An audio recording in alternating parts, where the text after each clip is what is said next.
Welcome to TIRELESS, hosted by Tim Taylor, a podcast developed for the community. Which community? All of them. The purpose of TIRELESS is to share stories, experiences, knowledge, information, to bring people of all walks of life together. Welcome to being tireless. Sometimes, when you do an interview, you get the perfect guest. This is not one of those times. Did we start? Yes, we did. Can we start over? No, we've been recording for like 10 minutes. It's all good, man. I expected like, good afternoon, this is Tim with TIRELESS. No, like, no, I do that here in my separately. show, I've got Inferno President George Holden. I'll be like, what's up? No, I do that separately, and then I splice them in. Okay. So you're already on. Just a cold open. Yeah. All right, I appreciate that. It's the best way to get you going. So fair enough. Swearing off. Right. No, I have an I hit explicit when I submit these. It's all good. Oh, good. All right, so it's. I'll just tell the children not to watch, and we'll be fine. Yeah, there you go. You know, just. Do you want to hear about my fucking children's softball league? Right. Let's not celebrate it. Right. Okay. Fair enough. Now, so what would you like to know about the greatest softball organization in Hampton Roads? Well, let's see. The greatest softball organization in Hampton Roads. How do you quantify that?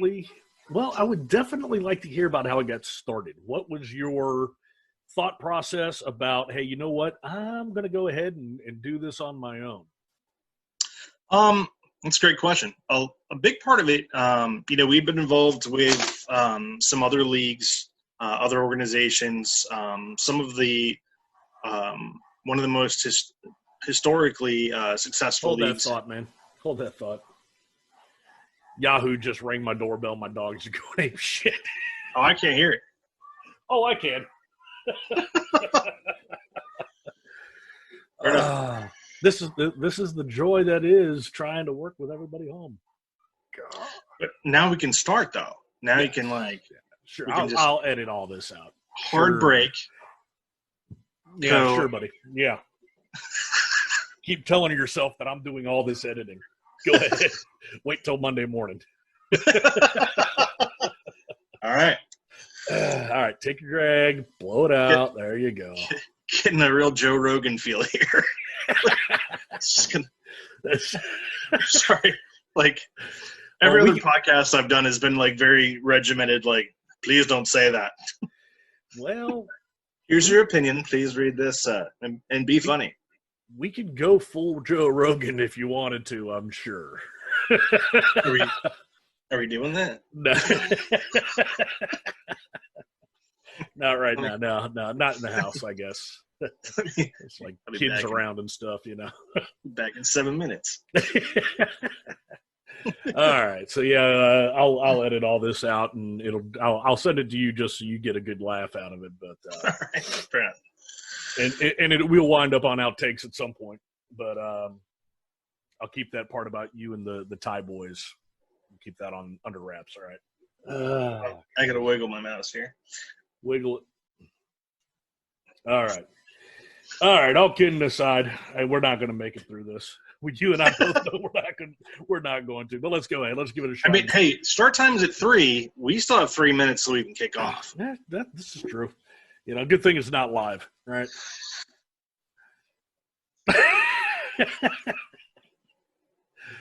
All right, man. So, yeah, giving it a couple second pause, dial it back a little, you know. Are you done exhaling? Oh, yeah. Okay. I'm good. All right, George, so tell me, Inferno Softball, man. Let's hear the story. I know you guys have been involved with some other softball organizations. What made you decide, you know what, I can do it better. Let me give it a shot. Honestly, it really boiled down to an ethical decision. We were with another organization, and so often in business and athletics is just an extension of business. It came down to how the money was allocated. Our core group, my partners at Inferno, decided that at the end of the day we have to look at ourselves. The unique thing about a sports organization like this is your employees are also your customers. We only win with the best players, the best coaches, things like that. But we also have to make sure that the coaches and players are taken care of. So with what was going on there financially, we decided that we really needed to make a move and do something ourselves based off of what we knew about the organizations that currently existed and what the sport had to offer. We really felt that we could do something unique, something different, offer a better place to grow and play for our athletes. And ultimately, there's two things that we said had to be a primary focus of the organization. Number one, girls want to go to college. They want to play ball in college and go for free. So we had to set up a standard where we could do that every time. The other thing is, we wanted to offer something that nobody else was, which was when the whole game's over, you're out of college, you hang up your cleats for the last time, and there's going to be a last time for everybody. We wanted to make sure that you had played at a place where your teammates weren't just people you shared the field with. They had become something a lot better. They were your sisters. These were the girls that are going to be your bridesmaids at your wedding. These are the girls that you call when things aren't going well in college. These are the people you can trust and turn to all over the place. So we had to, in doing that, it's great to say that. It's a great thing to just come out and say, we're gonna make sure we're a family, and that that's one of our top 3 tenets is family. Great to say that.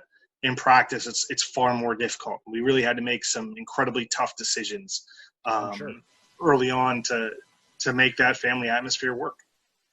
I'm sure, man, and I've followed you for quite a while, since the beginning of Inferno, and I know I've seen pictures. In fact, I used one of them on your promo for this episode.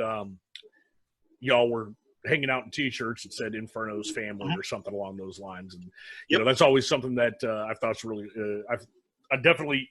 You don't see other softball organizations going out and doing stuff like that the way that your organization is, and I think that really says volumes about the organization and about the leadership and the mentorship that you and your partners are providing to these young ladies as they're coming up through the ranks, coming up through the different age groups, playing ball, learning about what it means to have that family and have that structure and stuff like that. So it's commendable, man. I don't think I've told you often enough in the past that what you're doing is absolutely amazing. And it's to be commended. It's to be commended, man. One of the things that is super interesting about it, and I think it applies to business in general, a large portion of it comes from the top, but so much of it comes from the players themselves. When you're leading a team, when you're leading, whether it's a softball team, an organization, a small project on business, or even a large company, you have to have buy-in. And I think that's where a lot of people lose their way early on, is you get authoritarian. I'm in charge. This is the way. So we've never experienced anything like that, have we? Once or twice. So, when we started this, one of the things that we talked about a lot is we have to learn just as much from, if not more, from the bad organizations than the good ones. If you go out and try to replicate a Fortune 500 company and say, hey, we're going to be Amazon, we're going to fail. It's finding your niche, finding what's unique to you, and then creating your identity, and then actually listening to your folks. When we came out with our first jersey design, jerseys are very important to us. You look good, you feel good, you play good. You can't just be the old Tampa Bay Buccaneers and running out with that awful creamsicle, jersey. Hey, you man, have that to have cream something circle, that cream circle jersey was the best jersey in NFL history, and you know it. Only a Bucs fan would think that. But, we put a lot of thought and effort into what we were going to wear on the field. And we brought it out to our players and said, what do you think? And I had a couple slam dunk jerseys, like fire everywhere, just incredible, like Siegfried and Roy style craziness. And the girls looked at me like, no. No, dial it back. You're at a 13. We need to be at a 6. So we cleaned off everything, made it, slick. Not a lot going on, kind of, an older style jersey, but with some unique accents and stuff. And they loved it. And every year we go back to the players and say, what do you want? We deliver more jerseys than anybody else.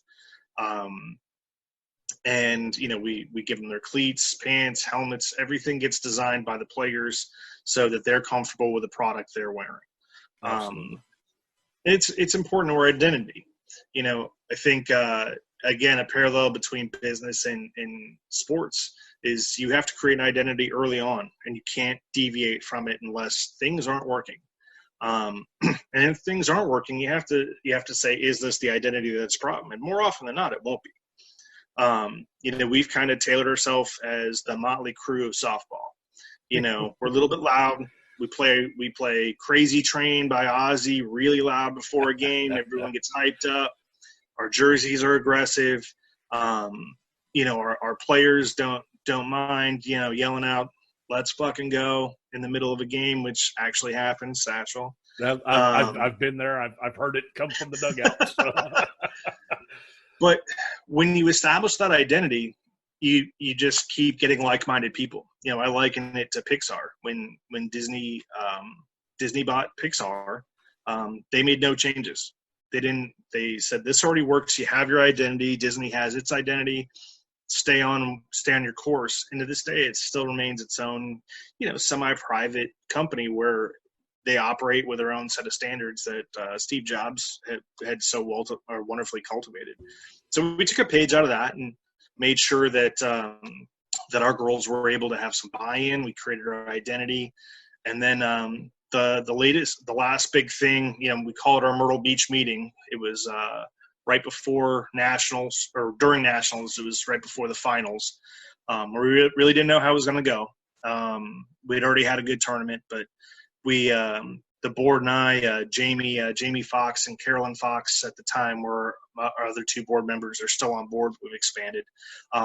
Phenomenal folks. Could not have done any of this without them. They're just as vital to this process as I am. But we had a meeting and really sat down and decided, okay, where are we going to stop? Because in any business, once it catches on, you can expand rapidly. Absolutely.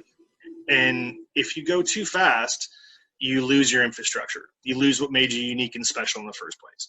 And with us, it was constant communication, making everyone feel like they're family, they have buy-in. Well, if you suddenly grow to 200 people, you lose all of that, and you lose control. So we decided how many teams we were going to have total, where we're going to cap it off at. And, yeah, we've had times where we could have added 4 or 5 more teams. But we've said no, because everyone deserves the attention that we can give them. So gotcha.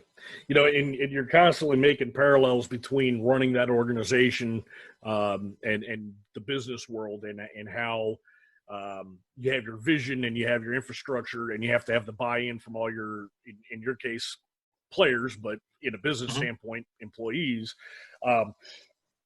And I think there's a lot that correlates between the business world and the softball world, or the sports world, like you keep saying. Now, you are a nonprofit, correct? Right. All right. So I don't know. I haven't asked you this yet or not. What I know, the softball season's been canceled. Everything's going left, right, sideways, upside down because of this coronavirus epidemic that we're all experiencing. How is that affecting your organization right now with the players all sitting at home? Or, do you still have virtual trainings for the kids? Do you have any sort of virtual fundraisers? I know you all rely a lot on fundraisers to keep your organization going. No, you don't. No, so we've got some fantastic partners that we're bringing online. Blast is a product that Francesca Enna is our University of Florida Hall of Famer, fantastic, played for USSSA Pride. She's a rep out there and provides us with a system where you can practice.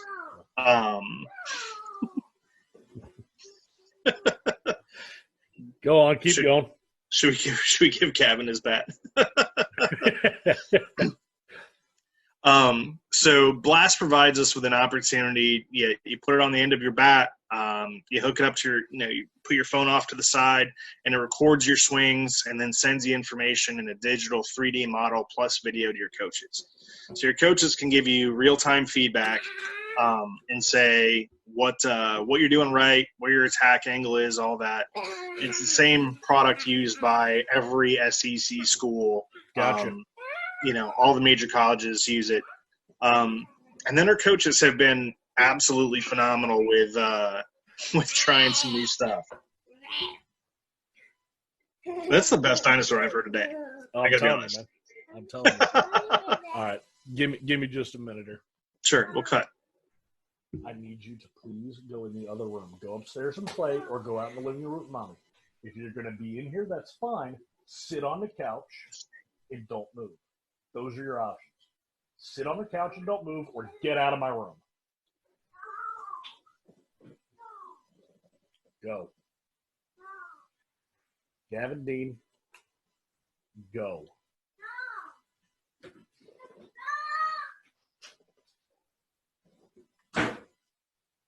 All right. Kid-free again for at least the next 3 minutes and 42 seconds. So our coaches have been doing a great job with they'll hook up Zoom and they'll do virtual training one-on-one.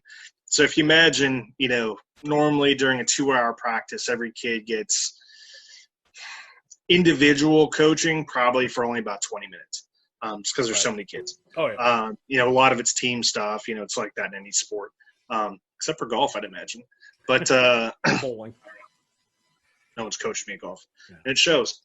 But so if you imagine what a volunteer coach, and these people are all volunteers.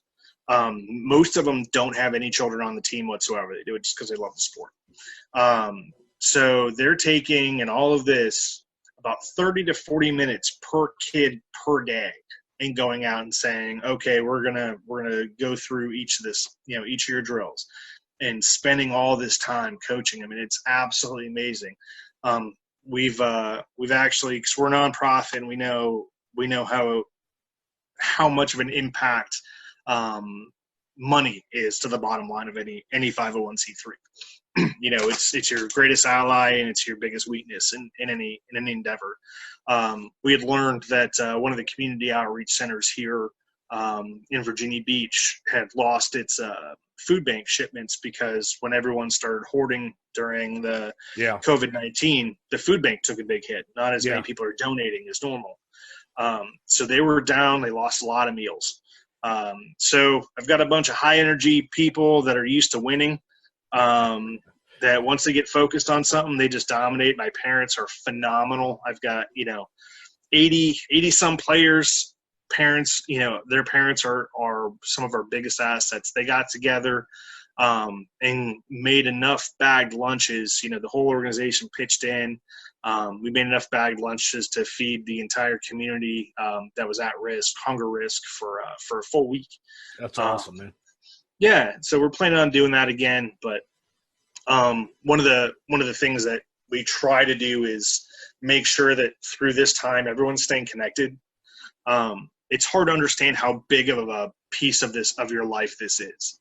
You're practicing 4 to 5 days a week, right? And then because you're practicing 4 to 5 days a week, your friends are on the team. That's your friend group. So for the rest of the other 2 days, you're hanging out with them. And then all of a sudden, all that's taken away. Can't practice, can't play, can't compete. For a lot of my girls, their senior season has been taken away. Yeah. For college, for high school. Whether or not we'll be able to go out in the summer and play travel, we don't know. Yeah, nobody knows right now. Could we defend our 3rd national championship? It's up in the air. But if we can get out there, it's going to be good. Well, I follow a lot of what you do, and I saw the post that you made about the bagged lunches and everything, and I was like, that's phenomenal. And I think back, 7 years ago when we first met, when we were going through Chief season at a float training group, if you had told me then that 7 years from now, y'all are going to be locked down in your houses, but Tim, you're going to be running a small business, and George, you're going to be running the most productive softball organization in Hampton Roads. I don't think I would have believed it. I don't think I would have believed anybody telling me that this is where we would be in our lives right now with these massive beards and these massive guts that we've developed over. Camera angle doesn't show that. You didn't have to share the gut part. I think most of the people listening know you, George. That's all I'm going to say. You like to put fun stuff out there online on Facebook, like Cameron calls you Santa Claus, stuff like that. It's true. It is what it is. But no, man, I'll tell you, when it happened at Home Depot, that's what scared me. Like last Christmas, I'm at Home Depot looking at some lights, and this little girl looks up at me and she's like, I'm like, do I know you? Like, are you one of my kids? Like, what's going on? And then her mom sees it, and she's like, oh, no. She's like, Santa? And I'm like, yeah. Yeah, what's up? Sure am. Like, what do you want? And so she tells me, what she wants and stuff like that. And then I had to tell her she's on the naughty list, and she's not getting anything. So. Oh, Lord. She cried, I cried. It was a good day. Oh, yeah. But we know that's not really what really happened with that situation because at the end of the day, you're just a giant fucking teddy bear. So it's just one of those things that I've always noticed about you, man. You are one of the few individuals that you actually give a shit about so many people in so much that it's actually you do a really good job of this, of putting this mask on. I wasn't prepared to talk about this. You put the Deadpool mask on, and all of a sudden you don't care about anybody. But the fact of the matter is, deep down inside, dude, you've got a heart of gold. You always have. You always will. And I think that's one of the keys to your success, and the fact that you have the ability to attract successful people to you, keep them around you, because you actually give a shit about them and their progression and their successes and stuff like that. You're not a selfish individual. You're not one of these, my way or the highway type folks that, like I said earlier, we've run into before. We've run before. Oscar Austin. I had dinner with at some point, that piece of shit. I did dinner with Coach Pat Murphy from the University of Alabama softball program a couple months ago, and Coach Brandon Elliott at Virginia Wesleyan. He's one of the most successful D3 coaches around. Great program. And interestingly enough, both of them are preaching the same thing. Two incredibly powerful schools, one in Division I, one in Division III. Coach Murphy's was Mudita, which is a Buddhist philosophy, if I'm remembering correctly, which is where you become so selfless that you are as happy for your teammates or your counterparts as you are for yourself, if not more so. And it's interesting because, he talked about it and you're like, yeah, you're happy for your teammates. And we've experienced this personally, going up the ranks in the military where someone gets promoted ahead of you, maybe they're a year or two ahead or something like that. And they make chief and, you weren't selected.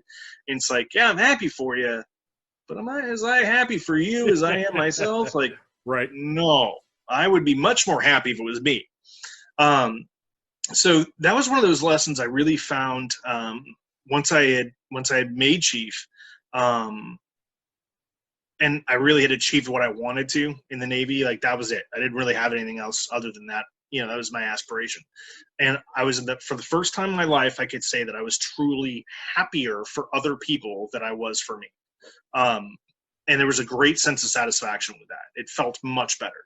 So it's something we preach with Inferno is, I took it right from Coach Murphy, and I said, this isn't something that you're going to get right away. Imagine you've been training your whole life to be a shortstop, and then you get pulled out of a game. Another shortstop gets put in and hits the game winner. Are you as happy for them as you would if you would hit the game winner? That's not something you can just sell to a 13-year-old girl and say, this is it. You can't sell that to 99% of the population of this world. Right. It just doesn't take happen. Baby steps. So we promote this team concept. And one of the biggest parts of it is when, I say it more often than not, the Inferno train goes one direction down the track. If you're not on it, you're not on it. So when the rare occasion comes up that we have a player or a family that they're more interested in their own success than the organization, they got to go. It has happened. And what happens is people start to take notice and say, that's what I want to be part of. We got a great group of girls from a rival organization, Cashel, Emma, Lee. I'm sure I'm forgetting one on the spot now that I'm naming off players. Of course, that's how it always happens, right? That's how it works. My own child. Now, there was a big breakup, with another team, and the kids have been treated really, really poorly. And one of the things that I took away from it when they came over, one of the moms was crying, and her daughter had put on eye black, which you see all the time, big eye black, for the first time in years, because when she came here, she finally felt that sense of family. It had been the first time that people had cheered for her in a while. She's an absolute stud. Like how people aren't coming up and telling her she's great all the time, I have no idea. Right. So it's these little steps. It's the cheering, the bringing each other on. And then before you know it, player gets pulled, someone gets up there and hits a dinger, and everyone's, she's the one that got pulled is the first outside of the dugout, running to cheer him on. It happens. It just takes, you can't expect it overnight. Right. And I definitely think that more organizations in this country could do a lot with that kind of mentality, that kind of mindset. But like you said, it's not something that can be sold overnight. That's a habit that has to be formed within an organization. It's not something that you can just throw a switch on and boom, all of a sudden everybody's happy for each other. That's just not how human nature works. So by doing stuff like that, you're overriding that selfishness and overriding that personal me that we see so much in society these days by instilling that in these players. And I'm sure it's something that they're going to carry with them throughout their lives. Absolutely. And, I think when you start off that way, when that's your intention, look at your business. When you were spitballing and coming out with, my business? Oh, yeah. Okay. Yeah. No, when you started talking about, what your goals were, whether you realized it or not, very little of our conversations were revolved around finances, how much money you wanted to make, what profits you wanted to clear. It was how much maternity leave can I give my employees? How much, what kind of insurance can I give them? Can I give them great insurance? How much time off can I give? It was all the benefits that make good people want to stay at good places. And when you establish that right off the bat, as your foundation pillars, the money happens. The money comes. It's like we say over here, we don't really worry about the wins. The wins come. We in the last 3 years, we've become the most winningest organization on our way to the 3rd national championship. It's unheard of success. Why? Because we don't worry about the wins. We worry about the practice. We worry about getting the right people. And the coaches, just like your managers at a business, these are the guys that take care of your day to day. Everything hinges on them. You could be the greatest president or CEO in the world. If you hire bad folks and you don't trust them to do their jobs, you're going to fail. Absolutely. We see it all the time in business. Companies come and go. It seems the ones that actually take care of their people are the ones that stick around the longest, unless you're like, absolutely, unless you got a big name like Walmart or Amazon or something. But Walmart hiring? From what I understand, yes. Sweet.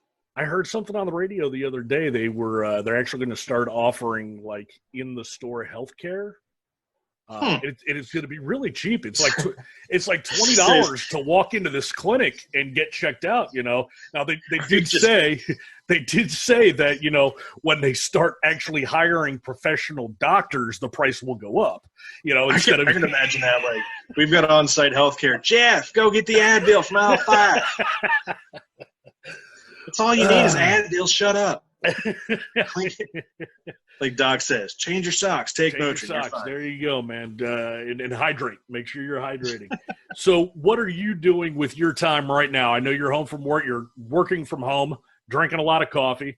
What are you doing to keep your mindfulness and keep you sane, so to speak? I know that's a usually used term between you and I. Very loosely used term, but that ship sailed around 98. But what are you doing right now to kind of keep yourself centered and focused and eye on the prize kind of a thing when you can't leave the house? So again, just like sports, I take everything back to psychology. So one of my favorite fields. In Inferno, we spend a lot of time in sports psychology and understanding why people want things and want to do things and what's the best approach to talk to them. So really on this, you can look at it a couple ways. You can look at it from, oh my God, I'm stuck at home. Oh my God, I can't do anything. I can't go to the bar. I can't go to the club. I can't go to, wherever people go. Besides the softball field. Yeah, that's the only place. Personally, I haven't been able to go to an adult place in 7 years. What are you doing this weekend? Softball. Thanks, Lana. Next weekend, softball. Thanks, Lana. And thanks, Cameron, for the next 10 years, But, I decided, as an active decision, I decided to look at it, both of us have spent a significant portion of our lives away from home, deployed, combat zones, blah, blah, blah. I don't know. You went to 18-year career. I had 14 at sea. So, whatever. I couldn't tell if that was a good comeback because he kind of went in and out. I'm just going to assume that I won that one. No, like you always do. No, so when I look at this current situation, I get to be at home with my kids, and yes, they do get a little frustrating from time to time. But if I had to choose between a year in a desert away from my kids or a couple months where I get to work from home and get to spend all day with them, it's awesome. And so you just got to be a little creative, try to figure out, and we're the first to complain about teachers. How doesn't she know how to multiply by now? Did you ever learn her upright? So now it's my turn, while working a full-time job to also be the teacher. So, it gives us a great opportunity. But no, so much of it's psychological. Man, that's got to be rough when your oldest is smarter than you are. Just the oldest? No, they're both smart. The trick really is not letting them know. Oh, you find out what their weaknesses. Yeah. So I will start. I get some dry erase markers on a mirror and just start doing some Goodwill Hunting theorems. All sorts of letters, numbers, parentheses. I'll just draw hieroglyphics on there, and I'm figure it out. And then it's I don't even know what that is. What's 4? That's the answer. Stupid. And she's going to be long gone before she figures out that I was all bullshit. She's in the other room listening to you right now, isn't she? That mother. If she comes in swinging a baseball bat, we know what's up. It's kind of the athletes are easy to trick. There you go. Look over there, college scholarship. Go away. Yeah, there you go. There you go. So, your wife's a nurse. Yes. Claire, yeah, you had to think about that for a minute. Wait, I have a wife? I did. Well, with all the time on my hands, I've also started playing The Sims a lot. So I got really invested in that. My wife's a professional disco dancer. What are you talking about? So Claire is, I'm sure she's working extra shifts right now. I'm sure she's out of the house quite a bit, out there in the field, and she's not home right now, is she? No, God, no. Okay. Well, when she gets home tonight, let her know that we appreciate everything that she's doing for the community and being out there, being on that front line, because I every day you get the reports, the phone goes off and it's another report about, this, that, and the other going on with this damn virus. And just knowing that she's out there, that we appreciate you and your family and her and what she's doing so much. It's unbelievable. But how are you, because that's a different type of stress that a lot of people don't have to deal with. How are you being right now, essentially the stay-at-home dad, dealing with the stress of my wife's out there and she could be exposed to this stuff and she could be bringing it home? How are you psychologically handling that sort of stuff? Or are life insurance that's one of the primaries. Gotcha. I kick that up a lot. Yeah. So it's, kids, if this goes south, we're living at Disney World, and daddy's going to find a new mom, but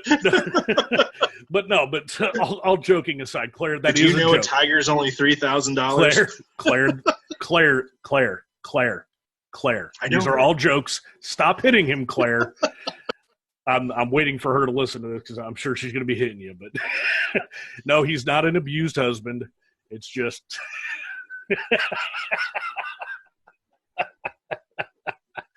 God.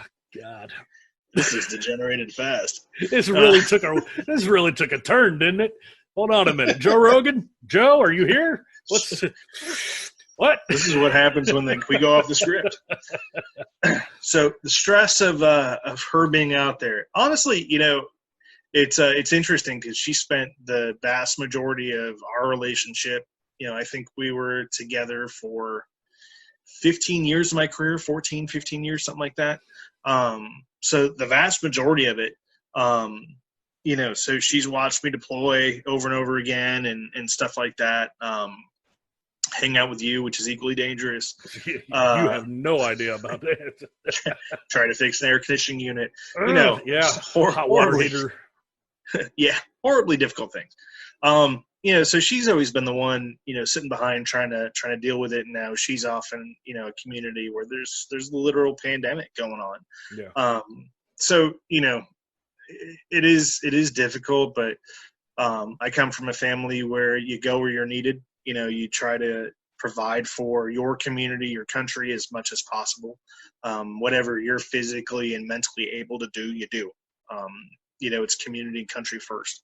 So I'm very proud of her that she's out there doing those things. And I would pass on your thanks, but as a veteran, I'm used to being the one that's thanked.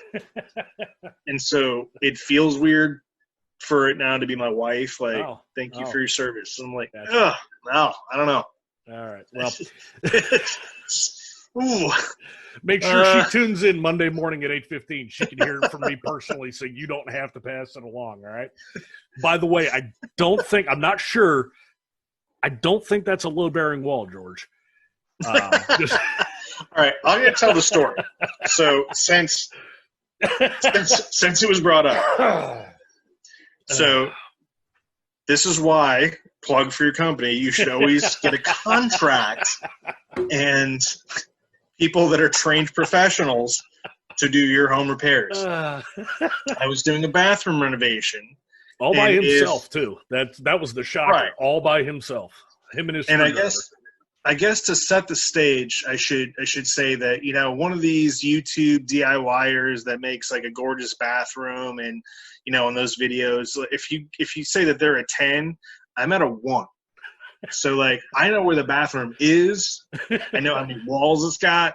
And sometimes you even know how to use it. Sometimes you know how to use it. Yeah, parts of it. Yeah, just dead on. The sink, I got that nailed. Toilet, you know, miss. So I've ripped out the shower, and there is a series of studs that definitely looks like it was made to be load bearing. And then, about a foot after that is literally the load bearing wall. Yeah. Like, so I'm looking at it and I'm like, something's fucky here. I don't know. So I call my good buddy Tim, because Tim knows more about that stuff than I do. Which I'm going to put him at a solid 4. And so he looks at it and says, all right, it's got all the makings of a load-bearing wall. Everything that you need for load-bearing is there. But I don't think it is. But I also don't think that you should just rip it out based on the fact that I don't think it is load-bearing. I was like, Tim, I mean, that's good enough for me. Yeah, so I just yanked that switch out there. Hey, the roof hasn't collapsed yet, has it? No, and See, I mean, I know how insurance works. I'd have thrown a tree on it or something. Yeah, exactly. You know, it's easy day. Just get out there, cut off a branch, just lay it across. No problem. Exactly. You know, that's how I'm gonna get the pool dug. Oh man. All right, man. So listen, I really want to thank you for taking the time out of the day to jump out here, and yeah, we're done. You said you wanted to take me.